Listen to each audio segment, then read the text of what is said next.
Does this work? Yes, it does. Good evening. Thank you for coming. It's wonderful to see so many people here.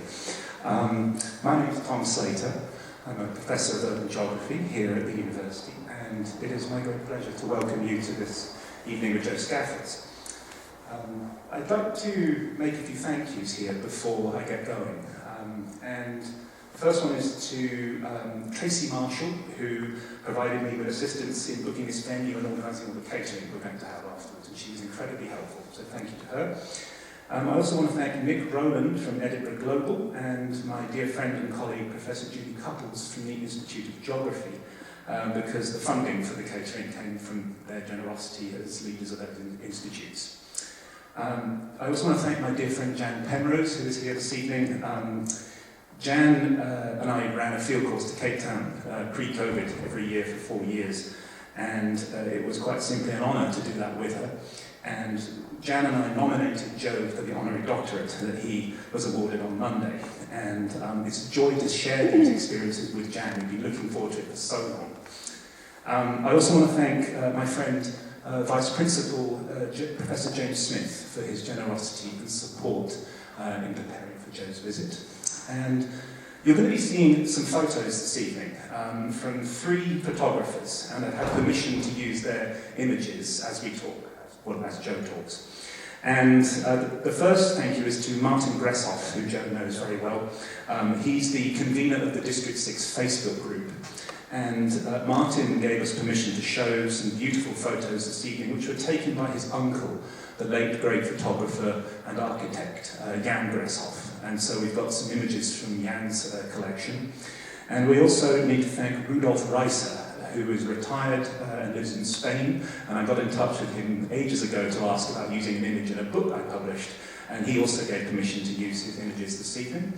And also I need to thank the family of Clotilde Breitenbach, a photographer who took many beautiful images of District 6. So you're going to be seeing some really beautiful photographs, and those are the 3 photographers who took those.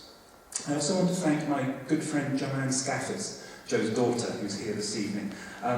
Joe accompanied her father on his trip to Scotland, and Joanne has done so much to make this special week a reality. And I'm deeply grateful, eternally grateful for everything that you've done. And also I want to introduce and thank Aidan Thomas, who is here from Cape Town with his family. Aidan is a very well-known broadcaster in Cape Town for Heart FM and has a fantastic breakfast show, which is extremely popular in the city. And Aidan has come here to tell his listeners all about what's going on this week and to share the experience of this special week with everyone in Cape Town. And that means a lot to us here, as well as people in Cape Town. So thank you, Aidan. And when we have some drinks and food afterwards, you'll see somebody with a microphone who might ask you a few questions about this evening, and that'll be Aidan. So Aidan, welcome, and thank you for being here. So before I introduce our very special guest, Dr. Schaffers, I want to set the scene by providing just a little bit of context, because it's important just to, for those of you who don't know, to say a little bit about what apartheid was. And the first thing I'll say is that apartheid didn't just suddenly happen. It didn't just appear out of thin air. It wasn't some kind of historical aberration. It was the culmination of centuries of imperial arrogance and colonial domination visited upon South Africa. In 1948, the National Party came to power in an election in which only white people could vote. They were riding the crest of a wave of Afrikaner nationalism, much of which stemmed from their humiliating defeat at the hands of the British in the Second Boer War. And the nationalists saw themselves as God's chosen people to civilise the tip of the continent, and they were very open about their intentions, as you can see here from the first Prime Minister, D.F. Malan. Now, apartheid was their flagship policy of racial segregation, and it was inspired by Nazi ideology, an ideology of divide and rule. And it was implemented with quite appalling ruthlessness and viciousness. 2 laws were passed in 19... Hello? I was doing so well. Let me try another one. Does that work? Good, okay. true. Right. Two laws were passed soon after the National Party came to power. The first was the Population Registration Act. And this is the first of what we might call two pillars. I've got a loud voice. Can you hear me? Yeah. Yes. Okay. Every time you can use this one. No, it's a race thing. So, there was all kinds of IT and audio chaos before you arrived. Hello? Good, right. Okay, so the first cornerstone of Apartheid. Hello? Your head.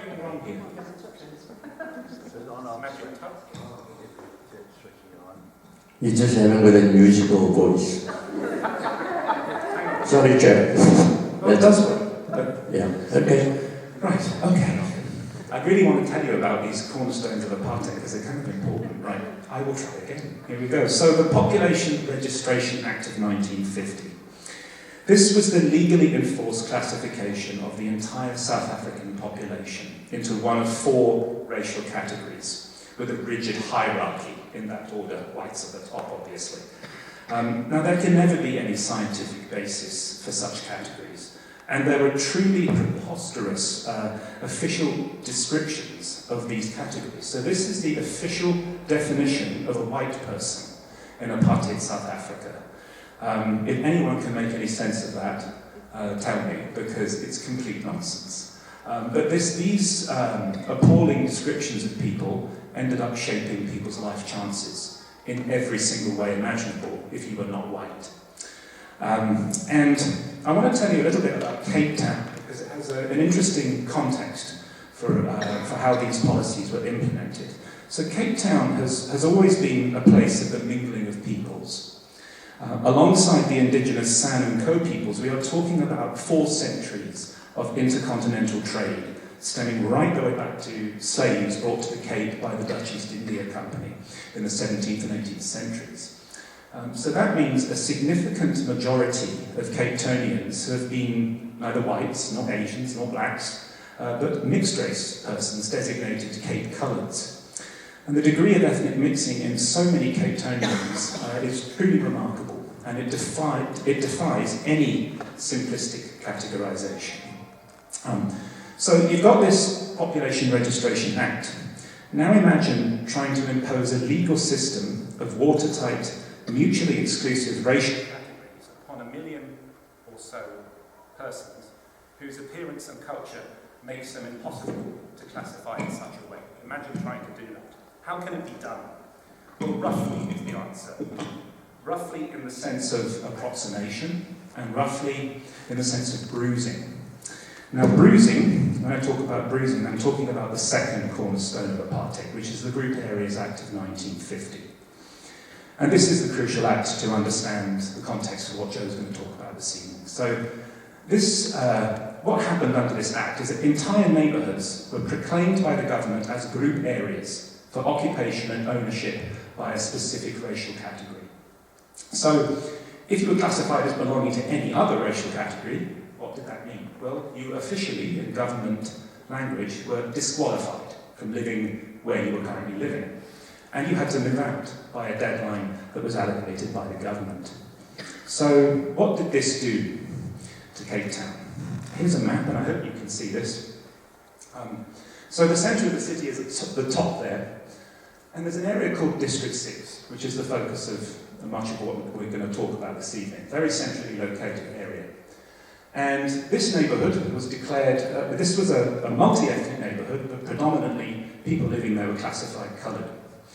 And the Group Areas Act, 1966, this area was designated for the use of white people only. So only white people could live there from that year onwards. What did that mean? 60,000 people lost their homes. Where were they relocated? To a large area here called the Cape Flats. And the areas in this shading are the areas that were the coloured group areas, where you had to live if you were classified coloured. And what do you notice? They're a very long way from District 6. And we're going to talk to Joe about some of the implications of this. So what I'm saying here is that white supremacy had a very brutal racial geography which shaped and affected people's lives and life chances in appalling ways. And this is the context for this evening. This is a photograph taken of District 6 in 1966, the year it was declared for white people only. And I'm just going to show you a photo taken from pretty much the same angle 10 years later.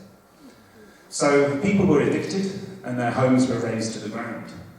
And people were scattered across the Cape Flats. And you didn't have a choice. This is what you had to do if you were classified coloured. And what's interesting is that this area has mostly not been rebuilt. We're going to be asking Joe about this as well. So, I want to introduce our special guest for this evening, Joe Schaffers. So, I first met Joe in 2004, and the context for that was, as an undergraduate, I had a very special teacher, a geographer called David Smith, who passed away last year. David was a remarkable teacher, and he had done a lot of research in South Africa on the implications of apartheid. And after I graduated, I kept in touch with David, and I said, I really want to go to South Africa to learn more. Where do I go? And David said, well, you need to go to Cape Town, and you need to go to the District 6 Museum. So I saved up some money, and I went there in 2004, went into the museum, and it was an extraordinary experience. I was in there for about 2 hours taking in all these exhibits. And the District 6 Museum, we'll talk about this place a bit later, but what it does is that it recreates the memories of this neighbourhood while explaining the causes and consequences of its destruction. And after I taken in all the exhibits, I said to the gentleman on the front desk, I said, I'd like to know where do I walk to see the ruins, what's left of District 6? And he said, well, it's quiet, I'll get someone to cover for me. And so the two of us walked through District 6, and it was an extraordinary experience learning about this from somebody who lived through this time. And after that experience, my head was spinning, and it was just a remarkable hour of my life. And I said to myself, as Joe walked back to the museum and I headed further into the district, I said to myself, one day I need to bring my students here. And so that's what I did 12 years later. It took me that long to get permission to do it for various reasons. And in 2016, with my colleagues, Jan Penrose, who's here this evening, and Julie Couples, who sadly can't be here, we took every year about 40 to 50 undergraduates. And when we were planning this trip, we did a recce trip to Cape Town, and I walked into the museum, and I approached Joe, and I was delighted he was still there. And I said, I don't know if you remember me. And Joe said, I don't forget hair that colour. And so I said, could you do for the students that I'm going to bring here what you did for me? And Joe said, well, of course. And not only did he say that, but he then had lots of ideas. And when we brought them, it was everything that I knew it would be, but triple it, quadruple. It was extraordinary. And so Joe is here in Edinburgh this week because we wanted to recognise his contribution, not just to the teaching of our students, but to the history of the city, not just history of District 6, but to the passion that Joe has for learning from this time and imagining what a better Cape Town might look like. And so this was 3 years ago that we heard that the Honorary Doctorate that we nominated Joe for was successful, and then COVID happened. And we did wonder if Joe would ever get here because of COVID. Here he is, and it's a wonderful moment. So please welcome Dr. Joe Schaffers.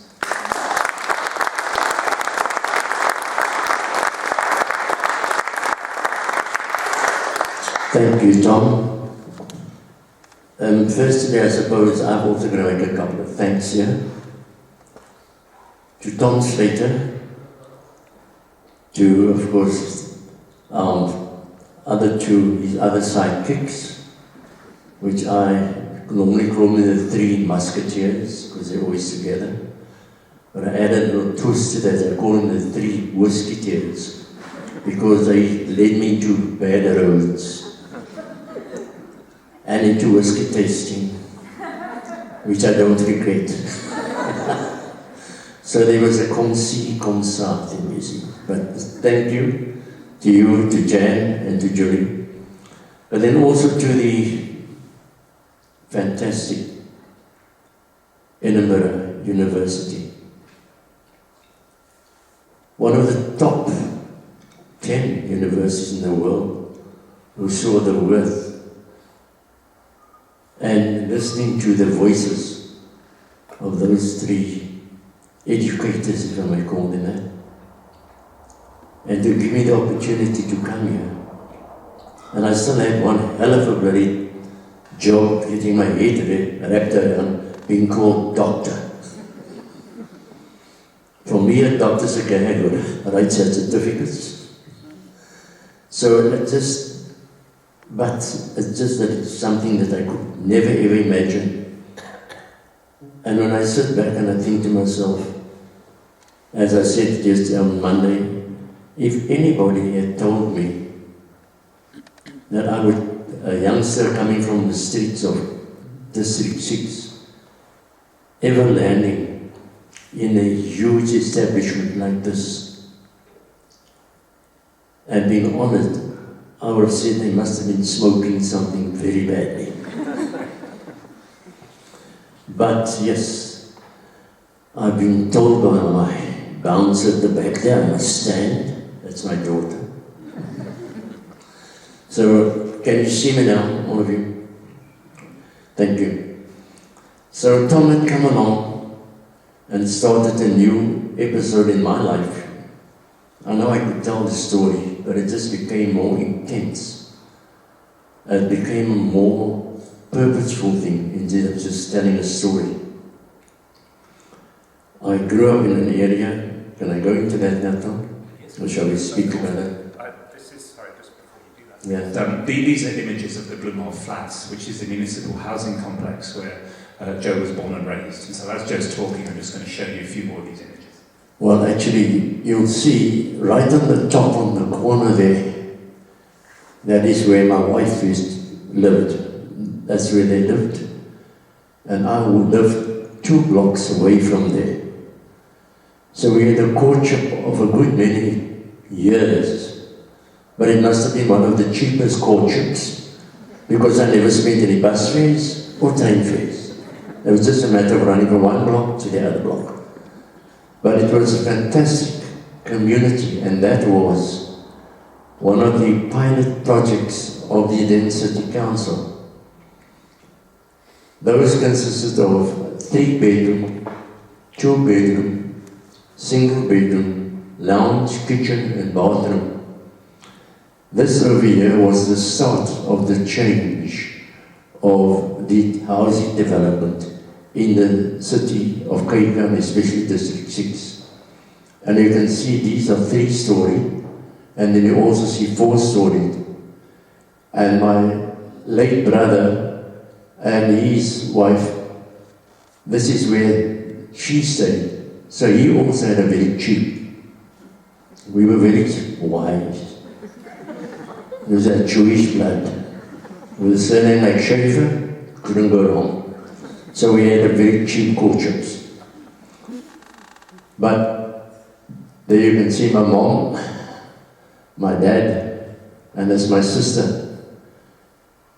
And when we were told we'd been kicked out, she opted to go to Australia, where she is still living.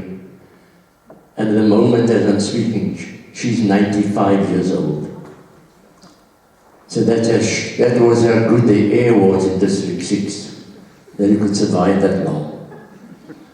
I'll be 83 in this month as well.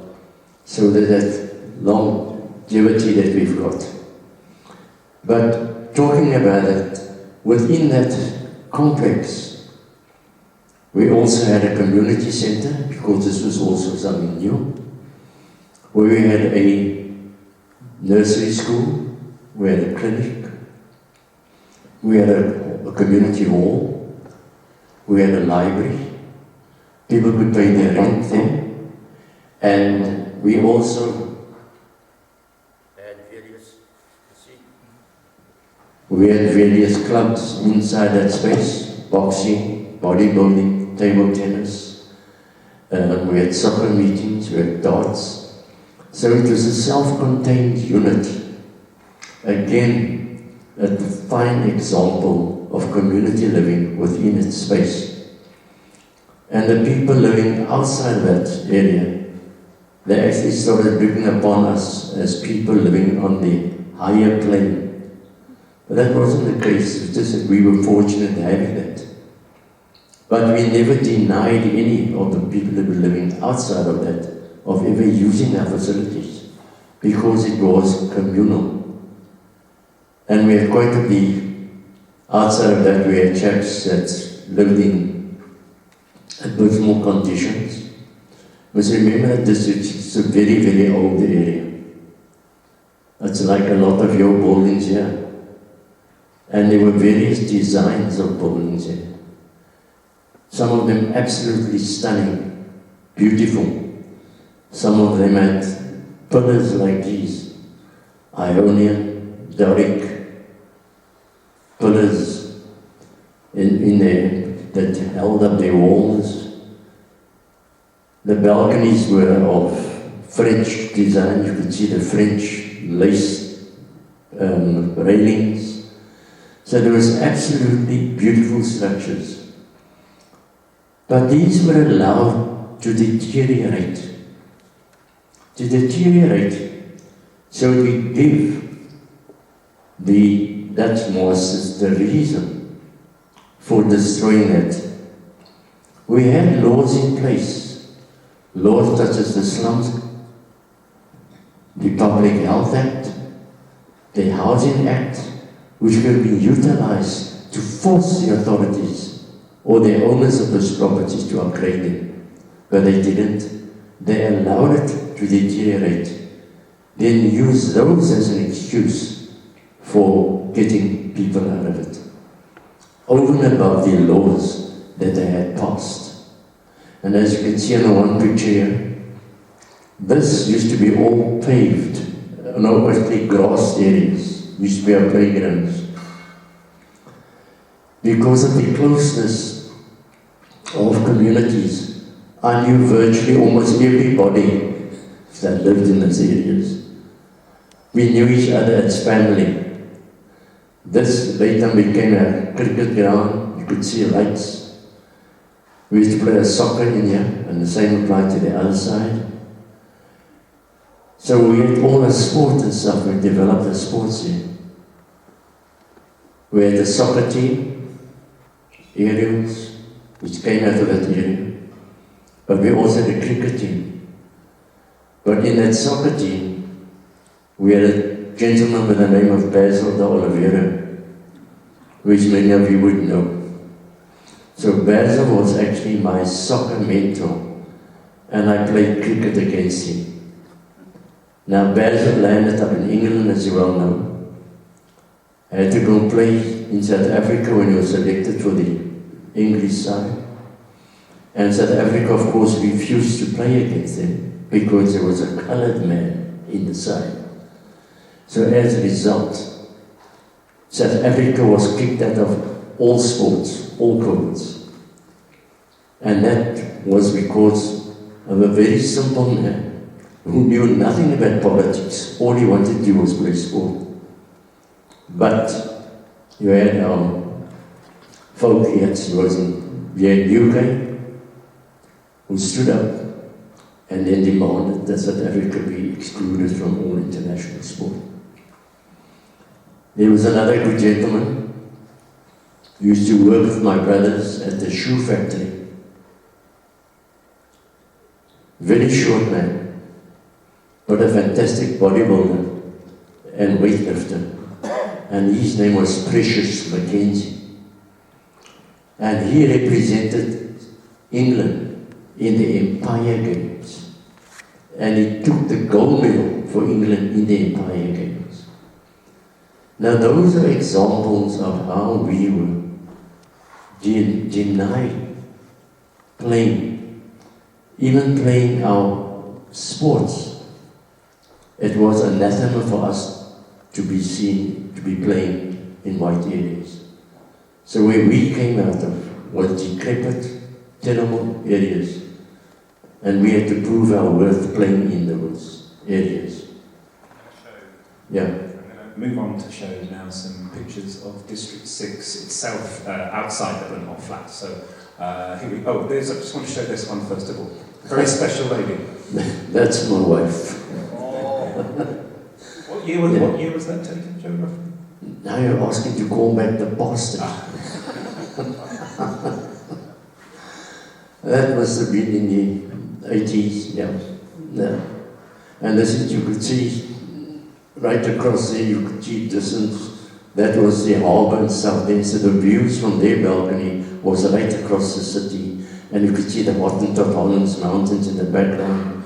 The other balcony on the other side, you see the whole of Table Mountain, Devil's Peak.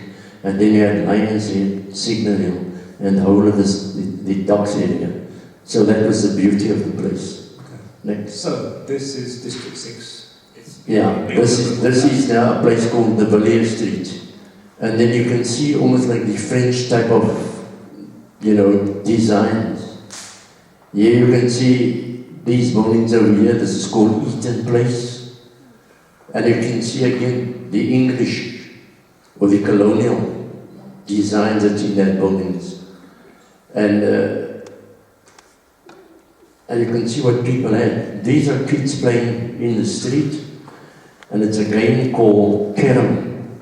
So there's a board with little round goodies in it this year. And then one big one that they used to pot into the corners. And it's a game that the youngsters played on the streets, but also adults. And you can see it was quite safe for them. This is a street called Ashley Street. And you can see those beautiful buildings at the top. You can see it's almost similar to what you have, the high chimneys. And this is where, and again, playing in the streets, quite safe, no problems. This is a notorious area known as the Seven Steps. And that is where one of our most notorious gangs, known as the Globe Gang, used to hang out. But it always amused me, because if you count these steps, there are actually 8 steps, but it was never recognized as 8 steps, it's known as 7 steps. Because everybody that ran up that always ran up 2 steps first and then ran the others. So it just became the 7 steps. Yeah. This, of course, was one of the fun games. Hanging on the cars, hanging on buses. And you can see this is your Sunday, they sort of get together. The guys snazily dressed, all with Elvis Presley hairstyles, and of course with the ladies, all friends and families around. An area called, this was known as Clifton Street. This building here was known as the Star. Well, we used to call it bioscopes. It's actually cinema. And that was another very popular. And you had a lot of overseas artists. Vera Lynn sang in that place. George Formby played there. So there's some overseas artists coming to play in the spaces like this. Again, you look at the design of the homes. This is where the kids played. We didn't have many playgrounds, so the streets became our playgrounds. Yeah, so there you have in Ashley Street where they played cricket in the streets. Behind you have Hanover buildings, and you can see the designs. You can see those casement windows. You can see the designs on the top. The balconies. And one thing that people used to love, they used to love posing for photographs, as you can observe. Over here, you can see the Artspan kids. We had quite a few gangs in District 6. And I can name a few. Globe Gang, Jester Gang, Skullbusters, Hungry Hills, Dynamite Kids, Band Boys, Starlocks, and you listen to the names, you see that all those names come from movies. Movies that these guys used to go and watch. And then suddenly they think, okay, that will be a nice name for our game. So you'll have things like the Jesters, which came from a movie that was Danny Kaye called The Jester. And then you have the Dynamite Kids, which became the DKs. And then you have something like Starlocks, and that came from a movie, Starlock 17. So these guys used to build themselves into these little gangs and frequent certain areas, and that's where they... But in most cases they were pretty harmless in many cases. If they did have fight, they fight with each other, and that's it. We could wander through the streets without any problem. I lived in that area for 28 years, and not once was I interfered with walking through those areas. But I must say there were times that we had to, in a sense, prove our worth living in Bloemhof Flats. You see, one of the things we loved to do in Bloemhof Flats was to play cricket.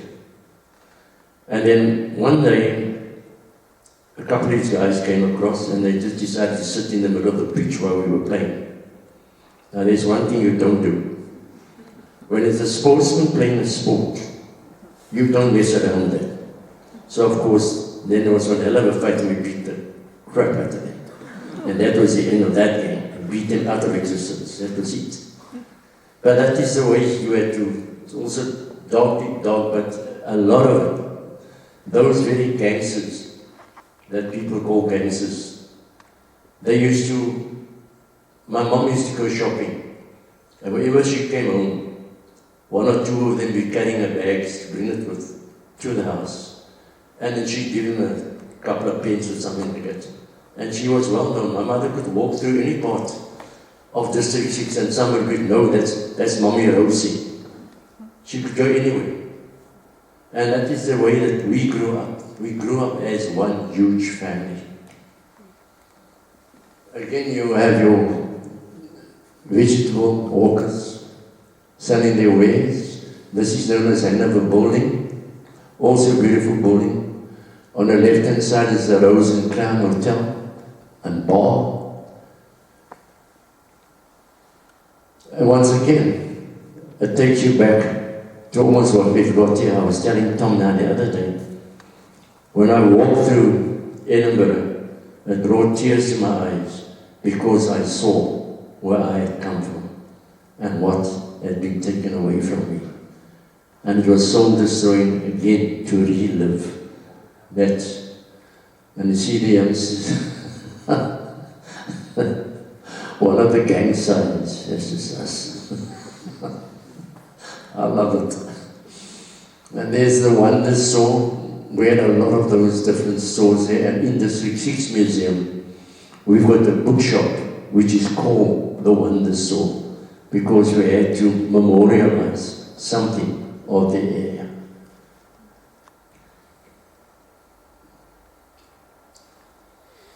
As you can see, we were right below the mountain. That's Devil's Peak behind.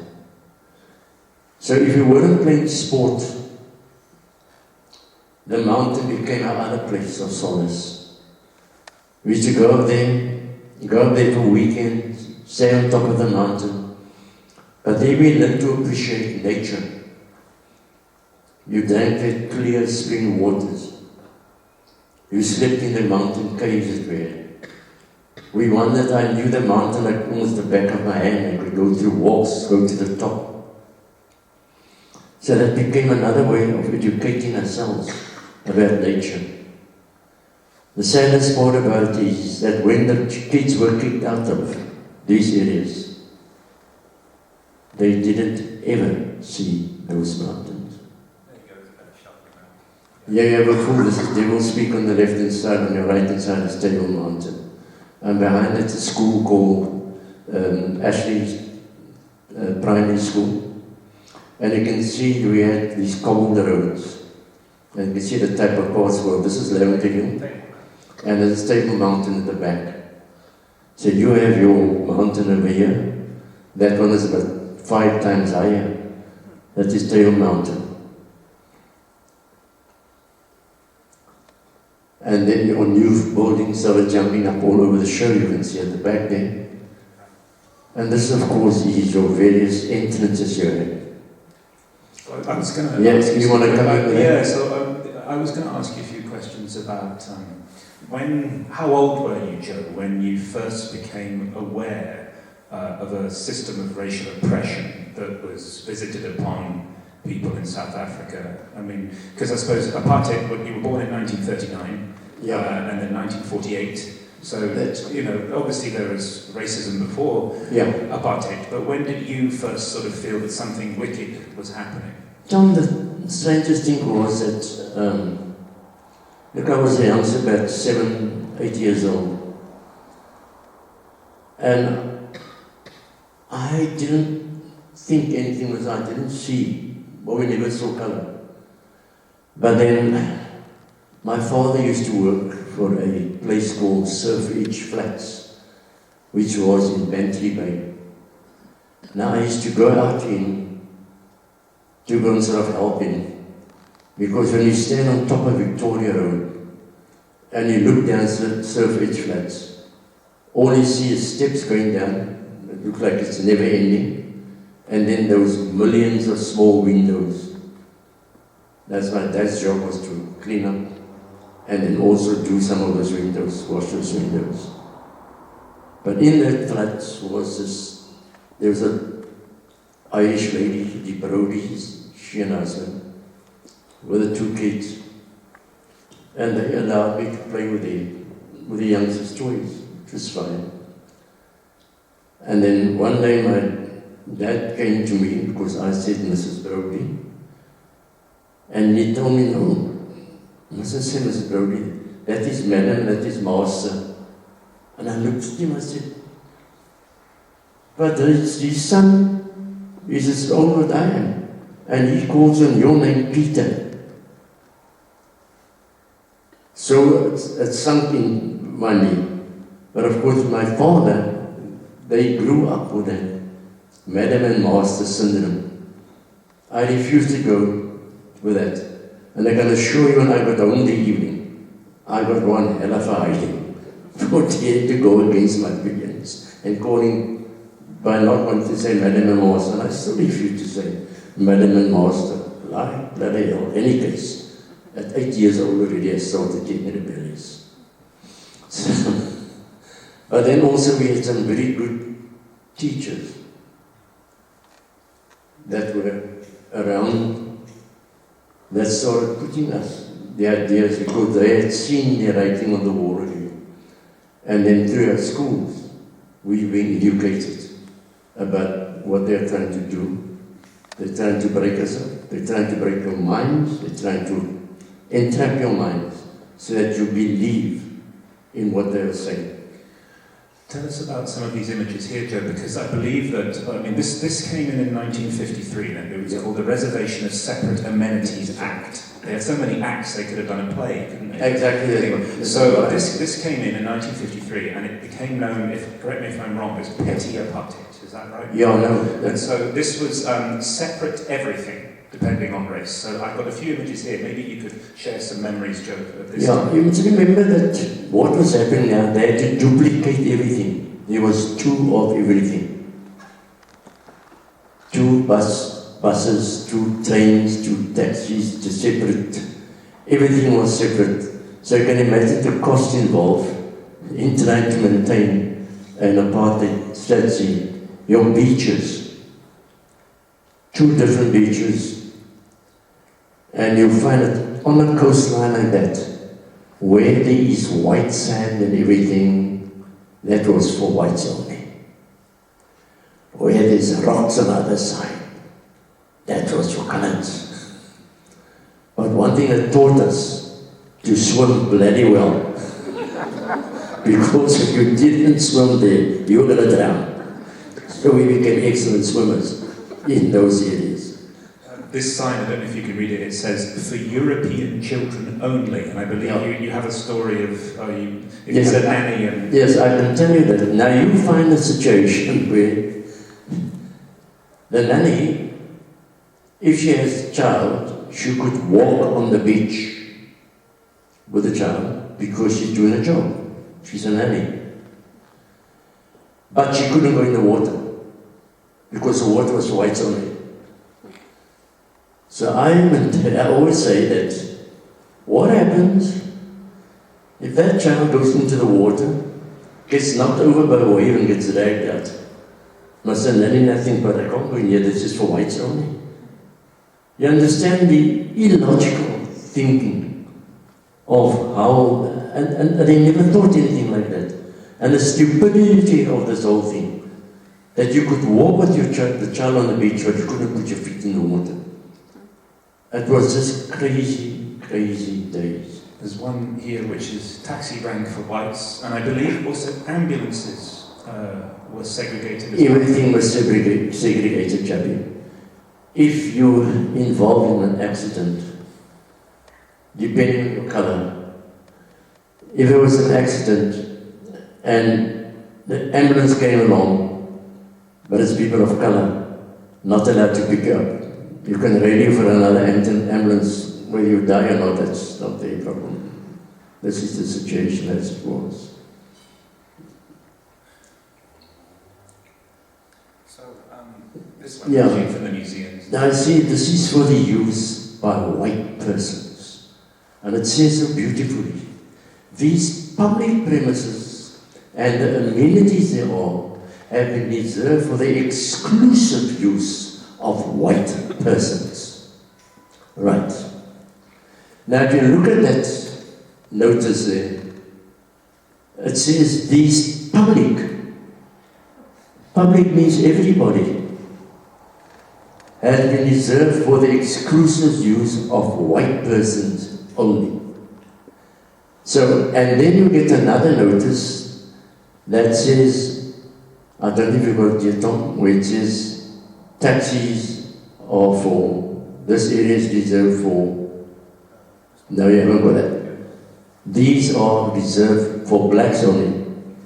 So only black taxis and black people could use that area or use that facilities.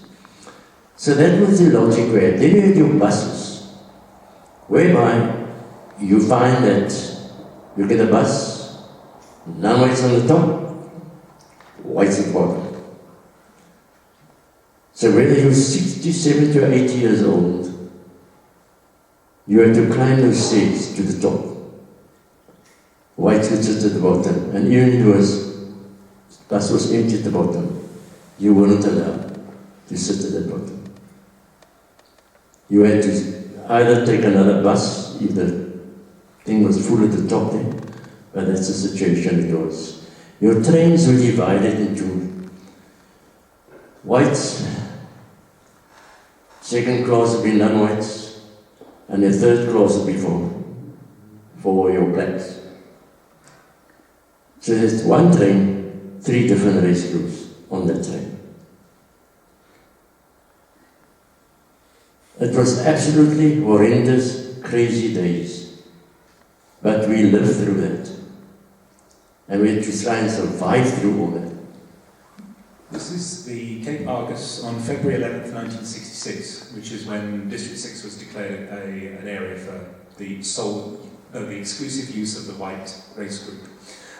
The question I have for you, Joe, is presumably this wasn't something that just happened and you all were shocked. Like there was a build-up, and did you all believe that this was going to happen? Because we're talking 60,000 people. I mean, where the hell are they going to put everyone? I imagine. What were you thinking in the run-up to? Tom, that was our argument to be thought, they're crazy. How are they going to move 60,000 people? Oh, we didn't know at that time what the amount was, but we knew it was a lot of people. How are they possibly going to shift us out? But I tell you, with social engineering, you must remember they had the police on their side, the army, the navy, all the armed forces were with the government. So if there was any form of resistance, you'd be picked up, you'd be locked up, you'd be incarcerated. Some people came back from that, others didn't. So you can imagine the fear that's been put into people's lives. Can you imagine going to work one morning and you've been given a notice already that you're going to be, and you didn't move out in the time they told you to move? The government would send a truck along, load yourself, and just take you to one of these townships. Many a mother or father came home and just found that their home has been demolished, and they asked the neighbors, where are my people? The neighbors didn't even know where they went to. Now look at this big building that's been demolished here. It's a 4-story building. This is where I lived for 28 years. This building is being destroyed because the developer needed parking space for white people's cars. So they flattened this 4-story building, which housed 32 families, because 8 Ford and 4 tons. It's 8 blocks of flats in that building. Flattened that and built garages. And we were taken from the center of the city and then moved 15 to 36 kilometers outside of the city into an area which is generally called the Cape Flats. And your Cape Flats is anything between your Atlantic Ocean and your Indian Ocean, that flat land towards the Hottentots, Holland Mountains. I'll show some Cape Flats Yeah. pictures in a second. Here's just a few more of the demolition process, which I imagine, Joe, is probably painful for you to revisit. But how long did the demolitions take of District 6? Well, it took from 1966 until 1984. That's when they took everybody out. And like that building of mine, it must have taken they used those huge balls and stuff. It was so solidly built that it took about 2 or 3 weeks to break that flat down. This went easier because these bulldozers just went to those people's houses. There's a very nice book that is written by a chap, Anton Visser, which is called Address Unknown. It's all about a postman who used to work in the post office in Hanover Street. And when they had to go and deliver letters, they'd go to the street address, and when they get there, that house is not there anymore. Then they have to return those letters to the post office. But now the post office don't know where those people went to either. So some important documents would just disappear, because they didn't know where to get these people.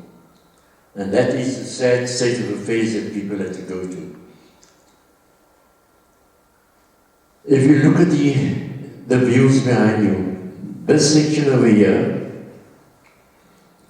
these were occupied by the white population. That's why they were allowed to remain. Everything else was with people of color. We are right below the mountain. That's a cave in Devil's Peak. We used to frequent that. On the other side there, Table Mountain with Platteklip Gorge. He's been up the mountain, he knows where it is. Tom has become a son of Table Mountain, son of the city. He's been around so often. Joe, this section at the top here, that is known as Warmer Estate. So a lot of those houses were saved because the pressure became too much for the government. So they started stopping those destroying and moving people out. Now when I lived in Bloemhof Flats, it used to take me 20 minutes to walk to work, the job I had, 20 minutes back. It was okay. The only expense I had was shoe leather. That was it. Suddenly I found myself in a place called Hanover Park. Then it takes me an hour and a half to 2 hours to get to work. There's your house in Hanover. Yeah, this is where we used to live. This was number 11, where I used to live. And you can see the difference between where we were put into and where we were moved out of.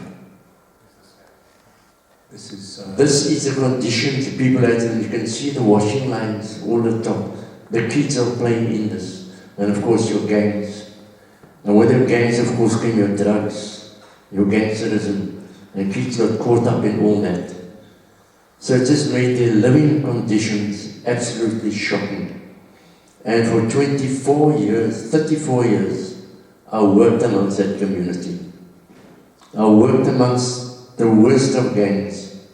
And because of my background in District 6, having grown up with the gangsters, in all my years, in all the areas, in every depressed area I worked, not once was I not attacked. I wasn't even sworn at. Because firstly, my sporting career, they knew where I was. Then also from the entertainment side of things, also helped a lot. So I could wander amongst, I could go from one gang's area to another gang's area without any fear and sit and talk nonsense about them while I do my work through the area as a health inspector. Yeah, this is still Edinburgh Park. Just put it, come back again. Yeah, that are the gangs. The question I have for you, Joe, I remember you telling our students about this, is in District 6, obviously the gangs were part of the community and they were known to people. Yeah. And generally, there was respect among people as people. Yeah. And then when people were displaced to the Cape Flats, the gangs take on a different nature and you have guns and drugs. And what's your explanation for why the gangs became much more violent and much more dangerous, whereas in District 6 they were part of the community? Children's, remember, people live, it takes about, as far as I'm concerned, 30 to 40 years to build up a community. These people were taken out of areas and thrown amongst total strangers. There was utter depression. People didn't know each other. I didn't know my neighbor on my left, on my right, upstairs, whereas I knew everybody in Bloemfontein. I knew the people around the area. So there was that spirit of community that prevailed in those areas. Suddenly find all these people are thrown into a totally foreign area. They don't know each other. People don't even want to communicate because they're all sitting with the same problem, with the same anger that they can do nothing about. When I moved into Edinburgh Park, because we wanted to protect our people against the rising gangsterism, we formed what is known as home guards, the community itself. And every household of those flats had to give at least one male member to which would patrol the areas to keep the gangs under control, which worked very successfully because we had whistles and we used to go and patrol the area, so if there's any gang activity, we'd be on them before they could even move. So we were doing a wonderful job. Suddenly,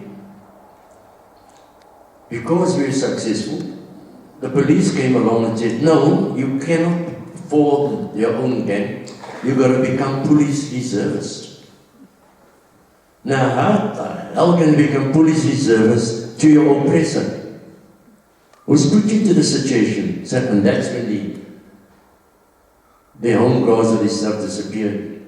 And that's when the gangs started getting stronger. And the other saddest part about it is that in many of those areas, a lot of those policemen were complicit, and they still are, with the corruption.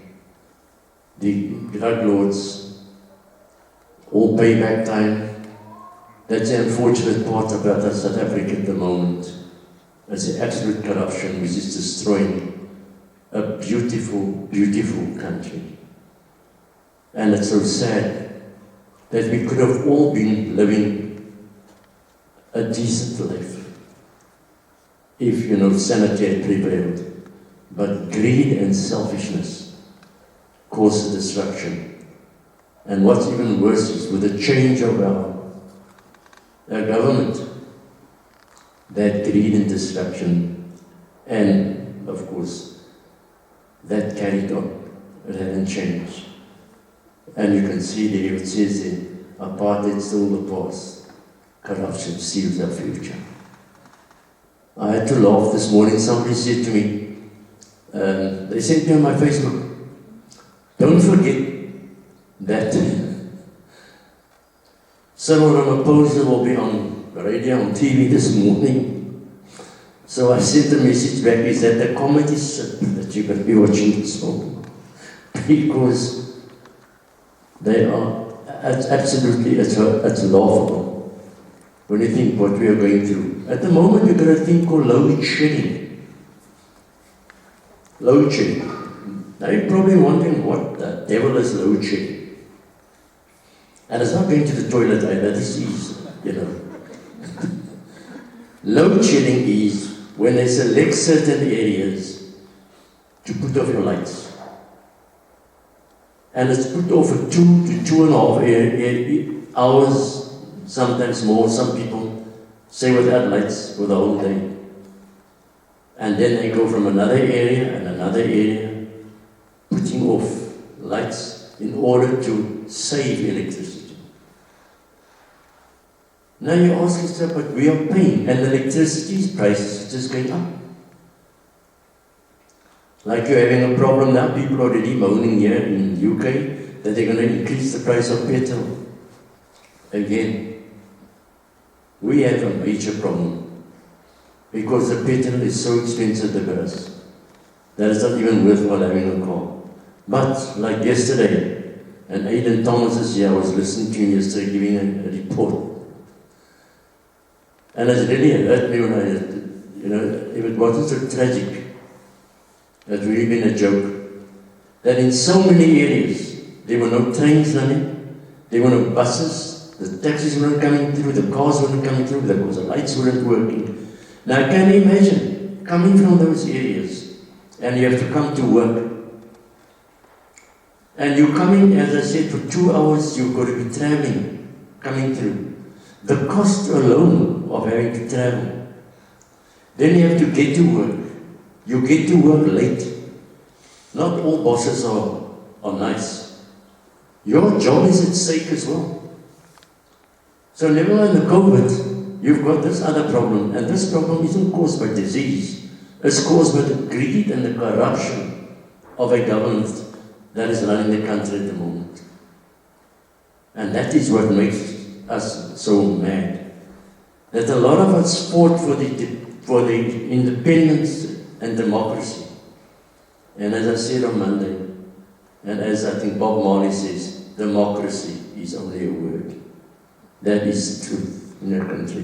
Anything else you want to say? I wanted to ask, one, before I put the microphone for questions from the audience, I just wanted to ask one thing. So, in terms of the legacies of the Group Areas Act, one of the things that I remember from you teaching the students is that people are scattered into different areas. Yeah. And there's a mindset that needs to be challenged if any sort of collective action can take place to do something about corruption.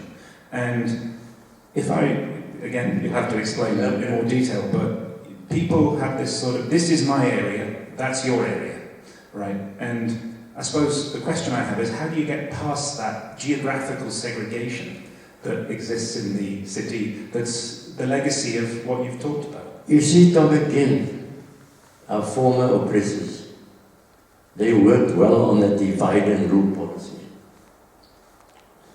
So if you in your area, they give you a little more than what they give the others in the other area. So if the more disadvantaged want to stand up, then they come across to you and say, listen, you will join up with us, and you say, no, that's not my problem, that's your problem. You've got to sort it out. So you will not stand with them. because there was no unity. We didn't have unity.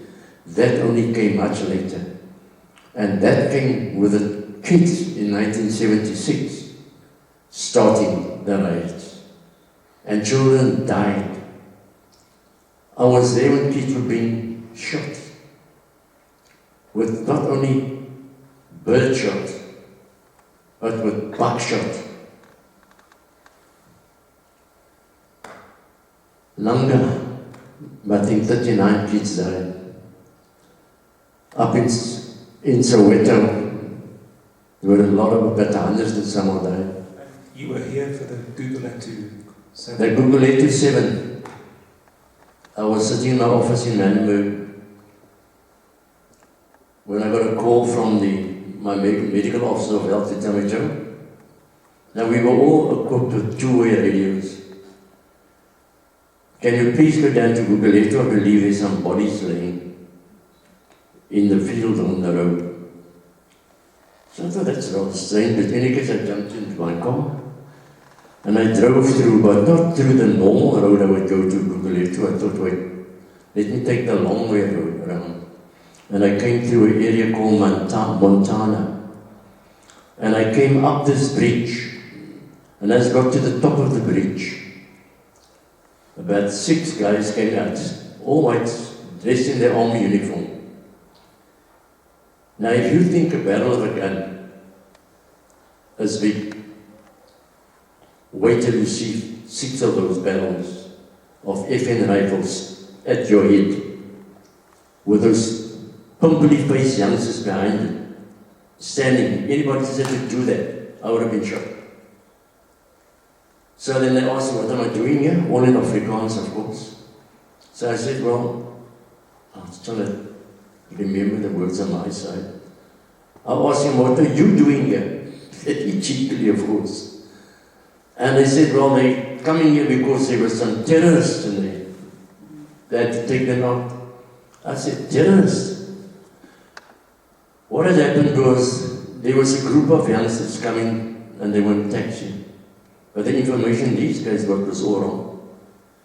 They weren't. And because they had to cover up their dastardly deed, they started planting the guns to say that these were the kids, and that is why you have the Guguletu 7. This is a monument in Guguletu. That's a monument to those youngsters that were shot by their nationalist government's army. There was also this young lady, what was her name? She took the kids, but you see, this is the anger that had come up. In Guguletu, would you be able to help me out, Aiden? Amy Beale. Amy Beale. Amy Beale, just in half an hour before that, I had been at that garage doing my, walking through and all that. I went back to my office, and then they told me there's trouble down there. I took my car and went down. The so-called black guys had attacked her and beat her to death because she was white.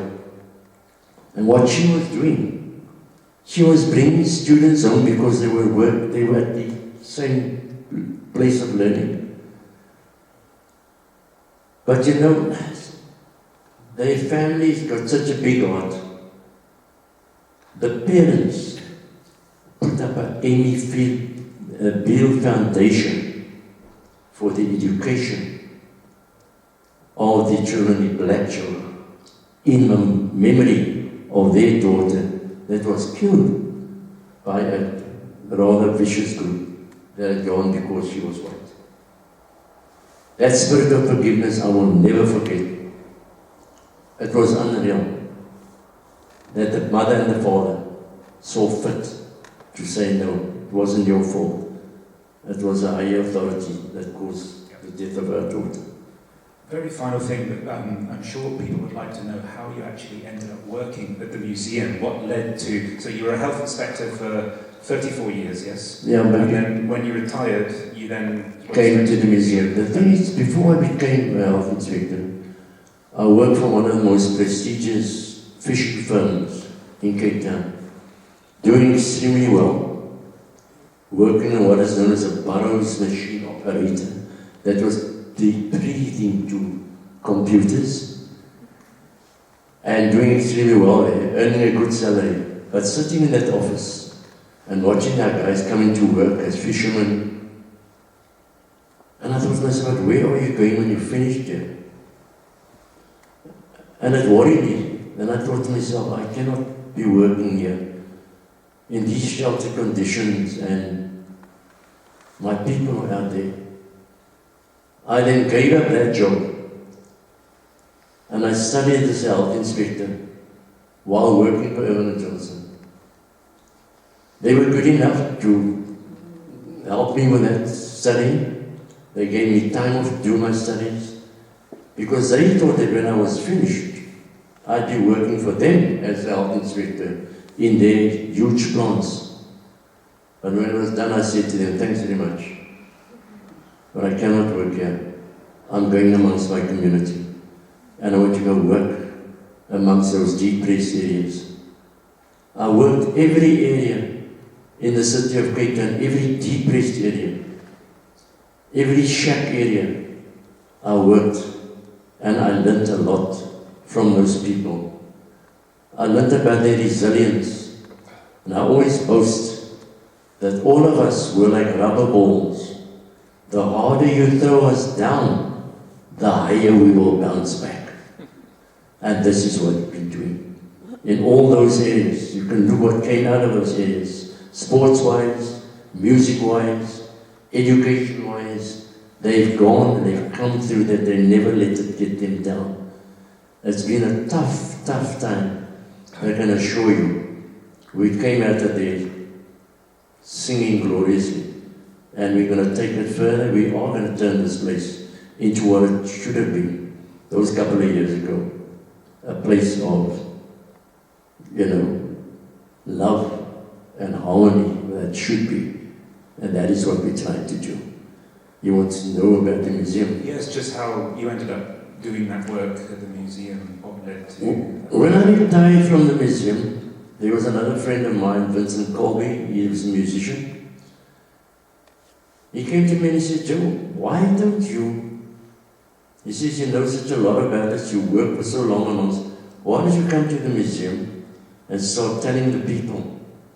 Give them the story about the forced removals. Tell them the existence, why the museum came into existence. And that started me off.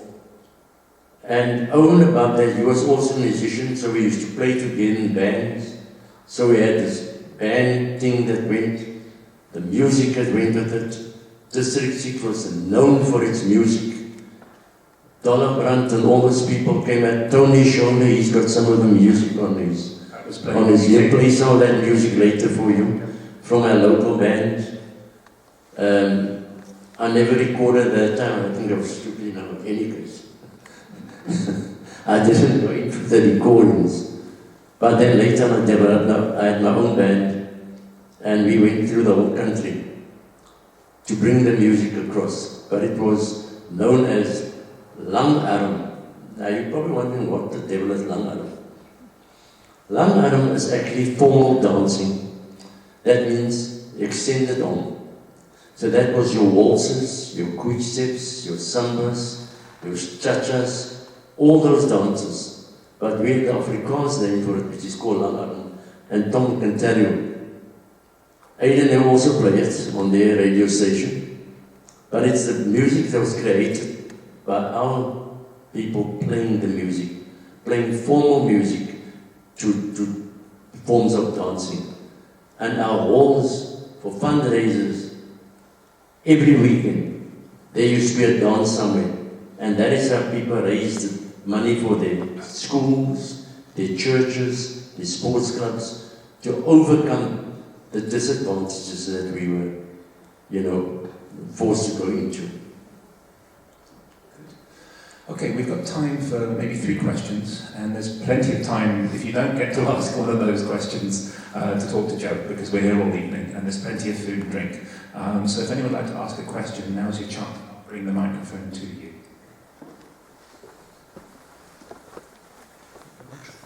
Thank you very much, Joe, for an excellent talk. A few years ago, we had a couple of great weeks in a beautiful city called Cape Town, and I loved every minute of it. We visited district sites, and at that time, I think I'm right in saying it had not been developed at all. Has it been developed now? Are there any plans for it? Okay, that's another problem that's come up.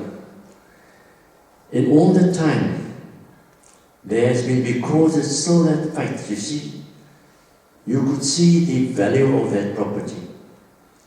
And yet our present government is not giving those people the properties back that it's due to them because of the financial implications. So they're trying to delay the process as long as possible. So you'll find a lot of your older people are passing away. Then eventually there will be nobody to come back, and then they can go back to the shenanigans that they want. And that includes their own government. Now imagine now, our people that were kicked out of there. A lot of them are now 80 years old, 90 years old, even older. Now you get buildings, flats built. Have you got any pictures of that? Of the new ones? Just check if you got it. I got a lot. Yeah, okay, let's go. Let's just see one of the new districts. The new ones. Actually, no, I've only got what happened to the Bloomhoff flats, Joe, I'm sorry. Yeah, okay. I've only got... Okay, now you look at that now. But just ignore the chap in the middle there with the sunglasses. Yes. So then, now you can see what it looked like before, and you can see where my wife stayed right at the top there. That's been enclosed in glass. It's beautifully done. And they've even got lifts inside their elevators. Whereas before, our parents had to walk up 4 flights of stairs. Now they build the stuff in District 6. And they're giving homes to the people. But they're smaller than these. They're rickety. And they have to go up steps. Now can you imagine being 70, 80, 90 years old? How are you going to... If you move in there, as far as I'm concerned, you're going to be dying up there, because there's no way you're going to be coming up and down. So those are the other, sort of things that's going to be dealt with. And it's creating a lot of problems. People are angry. They've been having meeting after meeting. There's different associations, there's different committees. But it's not doing anything. And it's just becoming more and more frustrating. People are just dying without getting the pleasure of going back. But I'm also getting people asking now, why don't you go back to District 6? What must I go back to? Everything that I know is gone. The people I knew is gone. And as I said, it takes about 30 to 40 years to rebuild a community. Unless my name is Methuselah, there is no way in hell I'm relaxing another 30 or 40 years. So it's not going to work for me. And that is the way I feel with this going. So I'm not going to bother to go back there. As much as I'd love to. But it's never going to be the same. And one always wants to you try to relive the past. And it's not going to happen. Any other questions?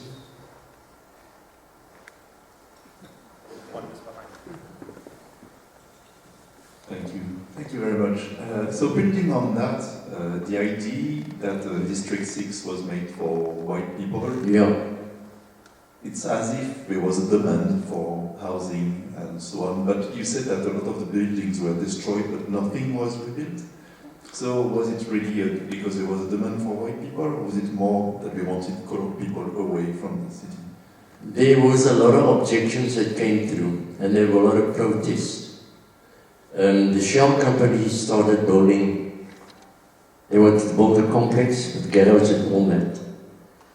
And then the people stood around that property and refused to let them carry on with the building. So the anger already started getting to people, and there was objections that were coming through. And of course, international news took over, and it started putting pressure on this, so it never really came to fruition. They built a couple of buildings, high-rise buildings, in an area called the Burka. That's where Tom also likes to frequent, where he goes for his lovely food thing called Chrisistas. He loves that, he loves eating. But that is... So he goes through his fair days. Then he built some... The same thing happened, there were areas of there. Do you know that my aunt, actually my granny, she lived on the top of Long Market Street, just below the Noon Gun restaurant, lived there. Now the view was right across Table Mountain. They saw the whole panoramic view of Table Mountain.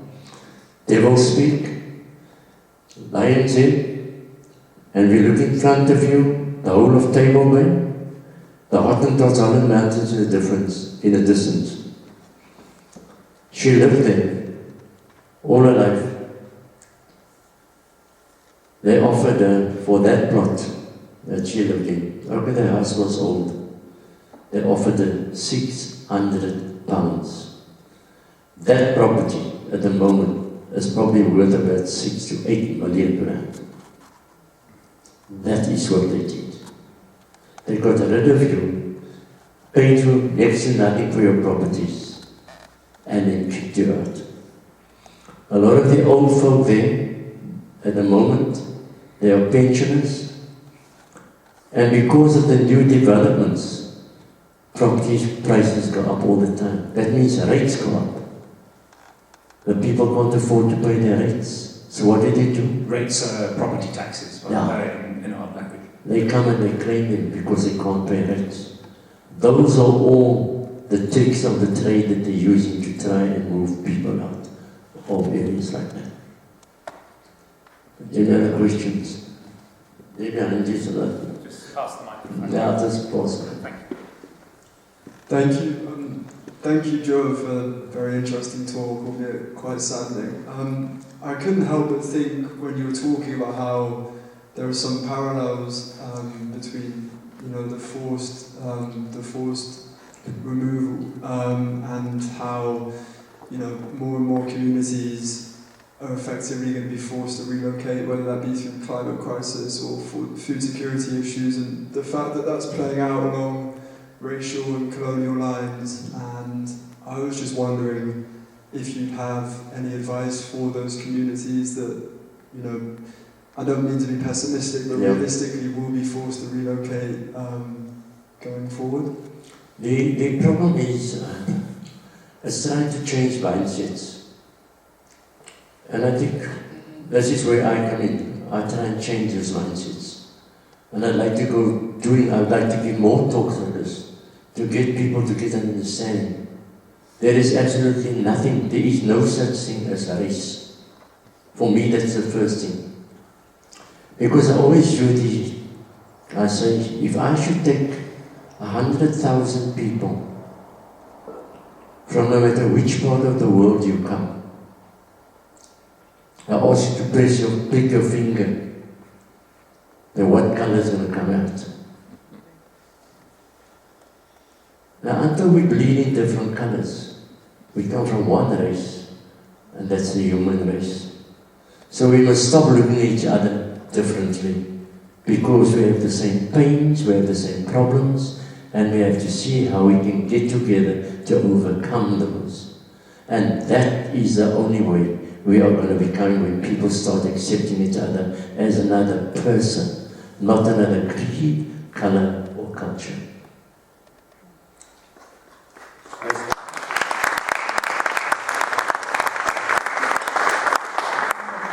It was very emotive and thoroughly enjoyable and educational.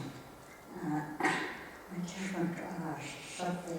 I was a very brave woman who was murdered when she was a teacher in Paris. This was the gang war in South Africa. It was Daphne Sabagba, and she was from Cape Town. Can you tell us more about her story? Delphi September was killed in France because she was standing up against the government. She was with the human rights group. And this government, the government before us, the nationalist government, sent a letter bomb to a place in France, and that's what killed him. There is a beautiful play called Dulce September, which tells that full story, how this brave lady stood up against and stood for the rights of the people, and yet they still got to her. That is the sad reality. Any other questions? Yes, sir. When I went to the District 6 Museum in 1996, there were hundreds of street name signs hanging from the ceiling. Can you tell the story about how you got them? I've only got the bottom of them on this picture. There you are. Yeah, the top of it. So it's actually a tall column. Yeah, it's a very tall column, as you can see there, Mount Street, Upper Ashley Street, St. Vincent Street, Securis, St. Philip Street, Ashland Street. Joe, this is my wife's there. Yeah. This is her bag for the District 6 Museum, and these are the street signs. Now, what had happened was that one of the guys who was responsible for the demolition and removal of the rubble, his job was also to get rid of these street names. But in his wisdom, or rather because he's probably looking at selling it for scrap, I think, kept a lot of those street names in his garage. And when he started the museum, he thought this was a good place to bring those names. And he brought those names, and we took those names and became the central part of our museum. But you know the irony of this whole thing, those street names, that when the government kicked us out and they kicked us into an area called Lavender Hill, which is in the Cape Flats, a sandy, in the wasteland, that is where they were built. They then saw fit to name the flats after those street names. In other words, telling the people, okay, you came from St. Vincent Street, so we'll give you a flat called St. Vincent Flats, or Securis Flats, or Constitution Court. That was what they thought of us. That was the irony, that people had to go and stay there, because you've been taken out of Lavender Hill now, we're putting you into a Lavender Hill, although it's now 30, 25 kilometers out of the city, but that is where you stay. Can you imagine living in District 6? It used to take you, like for myself, it used to take me 3 minutes, 4 minutes to be in 4 different shops, because every shop, every corner had a shop in it. So you could go and you could buy whatever you want to. We were 10 minutes walking distance from the center of the city, so you could buy your groceries or your goods, whatever you needed, from your Woolworths and from your OK bazaars, whatever place you were. Suddenly you're uprooted, you're thrown this far away from the city, and there's no shops. They make a little shopping complex, a few shops, but your home is a kilometer or so, or even more away from that. So in other words, what you've got to do now, if you're working, you've got to go to town. Then you've got to buy whatever you need, and you've got to cart this with you to bring it home. Now you're going to get on the bus with your parcels, coming in that packed bus already, and then bring it to your home. So daily, you had to be carrying something to bring home because it's too far. It became too dangerous to send your children to the shops because of the gangsterism and children being robbed and being stabbed just for that couple of cents. That was the other problem that evolved out of this whole thing. Then, some shopkeepers decided to try and do something, so they started getting combis to bring bread, milk, sugar, all the necessary eggs, and then driving through the the area to get people to come, the people could buy it, they brought it to the people. And what did the authorities say? It's unhygienic. You cannot have that.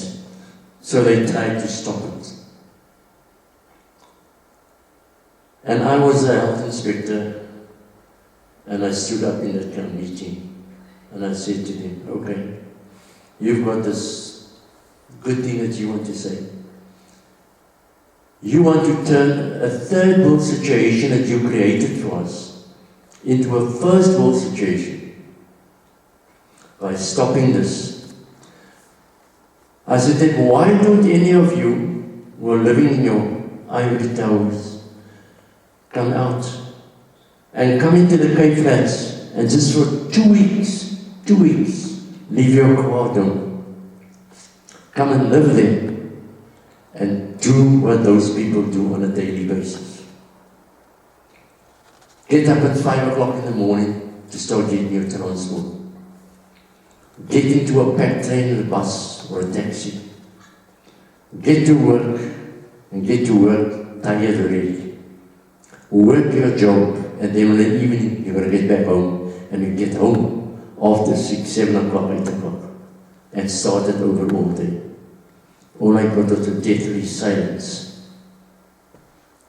Because in reality it wasn't affecting me, it's your problem. Those are the situations that we found ourselves in. Okay, 2 final things before we have a drink, both of them wonderful. The first is John Nelson is here from the Nelson Mandela Scottish Memorial Foundation. And there are some leaflets just before the seating area here, which John has brought with him, which is about a fundraising campaign to get a statue of Nelson Mandela erected in Nelson Mandela Square in Glasgow.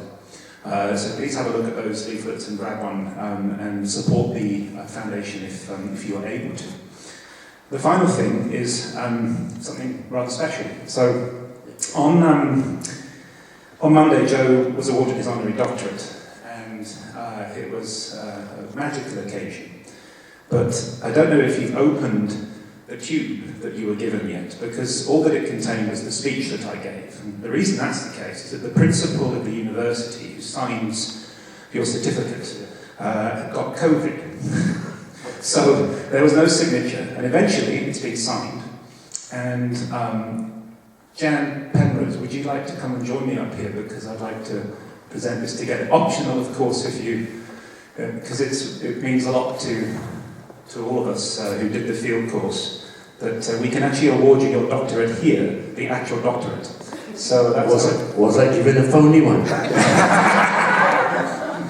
Just checking. Unfortunately, it's not in the beautiful red tube that the other one came in. I'm sorry I didn't have time to get a new tube, but Joe, you know what this means to all of us in this room and well beyond. We know what it means to you, and it is truly an honour to present you with the actual certificate that marks a wonderful achievement and the most remarkable political and intellectual life. And Jan, we can maybe pass this together. So, pass the baton. Congratulations. Thank you very much.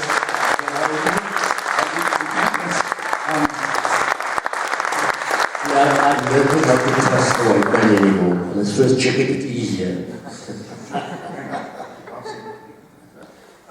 And the other thing I want to say, this is also my final gig ever at this university. I'm moving to Columbia University in New York. And so this is, talk about going out on a high note. There's nobody I'd rather do this with. And there is the Honorary Doctorate.